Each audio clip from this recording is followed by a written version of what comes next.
സുധീഷ് ഗായത്രിയോട് പറയും, നീ ഇങ്ങ് വന്നേ, ഒരു കാര്യം പറയാനുണ്ട്. നിങ്ങളും വേണമെങ്കിൽ വന്നോ, എന്നിട്ട് അവൾ പറയുന്നത് എന്താണെന്ന് കേൾക്കാലോ. സുധീഷ് എല്ലാവരോടുമായിട്ട് പറയും. സുഭാഷ് ഹരീഷിനോട് വയ്ക്കും, എന്തൊക്കെയാണ് ഈ നടക്കുന്നത്. നികേഷ് പറയും, ഇതിപ്പോൾ കുറച്ചായി, ഞങ്ങൾ പറയാറില്ലേ ബസ് സ്റ്റോപ്പിൽ വെച്ച് കാണുന്ന കുട്ടീന്ന്. ഹരീഷ് നികേഷിനോട് പറയും, നീ വേഗം കോളേജിൽ പോയിക്കോ, ഞാൻ കൊണ്ടാക്കി തരാം. നികേഷ് പറയും, എന്താണെന്ന് അറിഞ്ഞിട്ട് പോയാൽ പോരെ. ഹരീഷ് പറയും, അത് പറ്റില്ല, നീ പോയിക്കോ. സുഭാഷ് വയ്ക്കും, നീ പോവാണോ? ആ, ഞാൻ പോവാണ്. സുഭാഷ് ഏട്ടനും പോയിക്കോ, എന്തിനാ ഇവിടെ വെറുതെ നിൽക്കുന്നത്. അതും പറഞ്ഞ് ഹരീഷും നികേഷും വീട്ടിൽ നിന്ന് ഇറങ്ങാണ്. സുധീഷ് ഗായത്രിയോട് പറയും, നമ്മൾ തമ്മിൽ സെറ്റാവില്ല. ഗായത്രിക്ക് അതിൻ്റെ കാരണം എന്താണെന്ന് ഞാൻ ചോദിക്കുന്നു. ഞാനൊരു കോളേജ് കുട്ടിയായിട്ടാണോ, അതോ നിങ്ങളുടെ വീട്ടിൽ സമ്മതിക്കാഞ്ഞിട്ടാണോ? അവരെയൊക്കെ ഞാൻ പറഞ്ഞ് മനസ്സിലാക്കാം. സുധീഷ് പറയും, അതൊന്നും അല്ല, ഞാൻ പറയുന്നത് തനിക്ക് മനസ്സിലാവില്ല. ഞാൻ തന്നെ ഒരു ഫ്രണ്ടായിട്ടാണ് കണ്ടത്. ഗായത്രി പറയും, എന്നോട് ഇഷ്ടമാണെന്ന് പറഞ്ഞിട്ടില്ല. ഇതൊന്നും ശരിയാവില്ലെന്ന് അറിയെങ്കിൽ ആദ്യമേ പറയായിരുന്നില്ല. സുഭാഷ് അങ്ങോട്ട് വരുമ്പോൾ സുഭാഷിനോടും ഗായത്രി കാര്യങ്ങളൊക്കെ പറയും. സുഭാഷ് പറയും, കുട്ടി, ഇത് നടക്കില്ല, അവൻ്റെ കല്യാണം കഴിഞ്ഞതാ. അത് കേൾക്കുമ്പോൾ ഗായത്രി ഒന്ന് ഷോക്കാവും.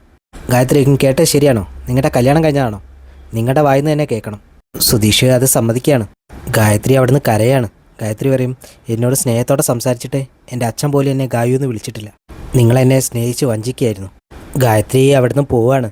സുഭാഷ് സുധീഷിനോട് വയ്ക്കും, നീ ആ പെൺകുട്ടിയെ പറ്റിച്ചോ അല്ലേ? സുധീഷ് പറയും, സുഭാഷ് ഏട്ടാ, ഞാൻ അങ്ങനെയൊന്നും പെരുമാറിയിട്ടില്ല. സുഭാഷ് സുധീഷിൻ്റെ മുഖത്തിട്ട് അടിക്കുകയാണ്. മിണ്ടിപ്പോയത് നീ നിധിയോടൊപ്പം ജീവിതകാലം മുഴുവൻ കഴിയണമെന്ന് നിനക്കൊരാഗ്രഹമില്ലേ? സ്വന്തം ഭാര്യയെ പൊസസീവാക്കാൻ ആരെങ്കിലും ഇങ്ങനെ ഒരു വൃത്തിയായിട്ട് കാണിക്കോടാ കഴുതേ.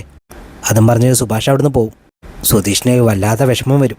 സുഭാഷ് ഗായത്രിയുടെ പിന്നാലെ ചെന്ന് ഗായത്രിയെക്കുറിച്ചുള്ള കാര്യങ്ങളൊക്കെ ചോദിച്ചറിയാണ്. ഗായത്രി അച്ഛനെയും അമ്മയെയും കുറിച്ചും വീടിനെ പറ്റിയൊക്കെ പറയും. സുഭാഷ് പറയും, മോൾ ഒറ്റയ്ക്ക് പോണ്ട, ഞാനും കൂടെ വരാം. അതുവഴി വരുന്ന ഒരു ഓട്ടോ കൈ കാണിച്ച് അതിൽ കയറി അവർ പോവാണ്. സുധീഷ് ഓടി അവിടെ എത്തുമ്പോഴേക്കും അവർ പോയിട്ടുണ്ടാവും. നിധി മീറ്റിങ്ങിൽ പങ്കെടുത്തുകൊണ്ടിരിക്കുമ്പോൾ നികേഷ് നിധിയെ ഫോൺ വിളിക്കുകയാണ്. നിധിക്കും, എന്താ നികേഷ്, ഇടത്തി തിരക്കിലാണോ? നിധി പറയും, അല്ല, നീ പറഞ്ഞോ. വീട്ടിലാകെ സീനാണ് എടുത്തി. നിധി വയ്ക്കും, എന്തേ? സുധീഷേട്ടൻ പെട്ടു, അല്ലാതെ എന്ത്? നിധി പറയും, മനസ്സിലായില്ല.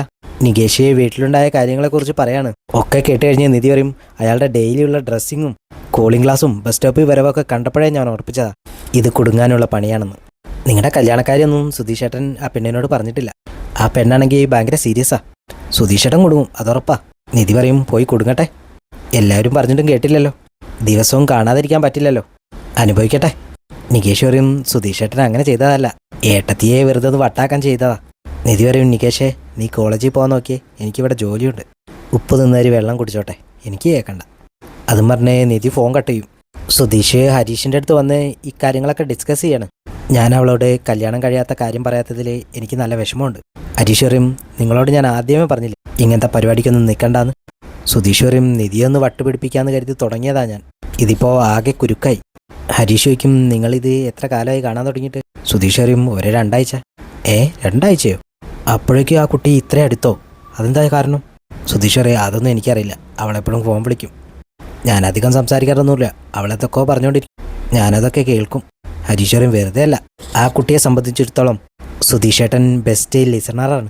സുധീഷ് പറയും, അവളെന്തെങ്കിലും ചെയ്തു കളയുമെന്ന് എൻ്റെ പേടി. ഏടത്തിയുടെ പൊസസീവ്നെസ് വളർത്തിയെടുക്കാൻ സുധീഷേട്ടൻ കണ്ട മാർഗം കൊള്ളാം. ഇമ്മാതിരി ഉഡായിപ്പ് നിർത്തിയാൽ തന്നെ സുധീഷേട്ടൻ്റെ പാതി പ്രശ്നം തീരും. നീതും അങ്ങോട്ട് വരികയാണ്. Good morning സുധീഷേട്ടാ. ഹരീഷ് ചോദിക്കും, നീ ഇപ്പോൾ ഫോൺ വെച്ച് പോയതല്ലേ ഉള്ളൂ, അപ്പോഴേക്കും ഇങ്ങോട്ട് വന്നോ? നീതു സുധീഷിനോട് ചോദിക്കും, സുധീഷേട്ടാ, സുധീഷേട്ടന് നിധി ചേച്ചിയെ എത്രത്തോളം ഇഷ്ടമാണ്? സുധീഷ് ചോദിക്കും, അതെന്ത് ചോദ്യം, എനിക്ക് അവളെ ഭയങ്കര ഇഷ്ടമാണ്. അപ്പോൾ നിധി ചേച്ചിക്ക് വേണ്ടി സുധീഷേട്ടൻ എന്തു ചെയ്യുമല്ലേ? സുധീഷ് ചോദിക്കും, എന്താ സംശയം? ഹരീഷ് പറയും, അതെ അതെ, ഏടത്തിക്ക് വേണ്ടി വേറെ പെണ്ണുങ്ങളെ വരെ വളയ്ക്കാൻ നോക്കും. ഇതേക്കുമ്പോൾ സുധീഷ് ഹരീഷിൻ്റെ കാലിലൊന്ന് ചവിട്ടും. നീതുക്ക്, എന്താ പറഞ്ഞേ? സുധീഷ് പറയും, ഒന്നുമില്ല, നീ ചോദിക്ക്. സപ്പോസ് സുധീഷേട്ടന് ഒരു ഓപ്ഷൻ വരികയാണ്, നിധി ചേച്ചി വേണോ വീട്ടുകാർ വേണോ? അങ്ങനെ ഒരു ഓപ്ഷൻ വന്നാൽ സുധീഷേട്ടൻ എന്താ എടുക്കുക? സുധീഷ് പറയും, അതുറപ്പല്ലേ, ഞാൻ നിധിയെ സെലക്ട് ചെയ്യും. നീതു പറയും, നിന്റെ ചേട്ടൻ പറയുന്നത് കേട്ടില്ലേ, നീയാണെങ്കിലോ? ഹരീഷ് പറയും, എൻ്റെ പേര് സുധീഷ് എന്നല്ല, ഹരീഷ് എന്നാ. എൻ്റെ വീട്ടുകാരെ വിട്ട് കളഞ്ഞിട്ട് ഒന്നും ചെയ്യാൻ ഞാൻ തയ്യാറല്ല. നീതു അവിടുന്ന് പോയി കഴിയുമ്പോൾ സുധീഷ് പിന്നെയും ഗായത്രിയുടെ പേര് പറഞ്ഞിട്ട് ഹരീഷിനോട് ചോദിക്കാന്ന്, ഇതിനി എങ്ങനെ ശരിയാക്കൂടാ? ഹരീഷ് പറയും, എല്ലാത്തിനും ഒരു വഴിയുണ്ടാവും. നികേഷ് നിധിയോട് ചോദിക്കും, സത്യമായിട്ട് ഏട്ടത്തിക്ക് ടെൻഷനും വിഷമമൊന്നും തോന്നുന്നില്ലേ? നിധി ചോദിക്കും, എന്തിന്? സുധീഷേട്ടൻ ഇങ്ങനെ പെരുമാറുന്നതിന്? ഓരോരുത്തരുടെ സ്വഭാവം അനുസരിച്ചല്ലേ ഓരോരുത്തർ പെരുമാറും, നമ്മളെന്തിനാ അതിനെ വിഷമിക്കുന്നത്? പക്ഷേ സുധീഷ് എന്താ ഇങ്ങനെ ആയിപ്പോയത്? നിങ്ങളുടെ വീട്ടിൽ വേറെ ആർക്കും ഈ സ്വഭാവം ഇല്ലല്ലോ.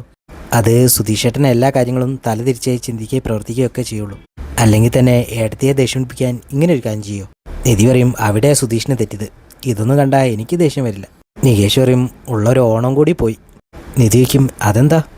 സന്തോഷിക്കാൻ പറ്റുന്ന കാര്യങ്ങളാണോ നടക്കുന്നതൊക്കെ? നിധി പറയും ഇതിന് നമ്മൾ ദുഃഖിക്കേണ്ട കാര്യമില്ലല്ലോ, നമ്മൾ ഓണമൊക്കെ ആഘോഷിക്കും. നികേഷ് നിധിയോട് ഒരു ഹാപ്പി ഓണം പറയാണ്. നിധി തിരിച്ചു പറയും ഹാപ്പി ഓണം.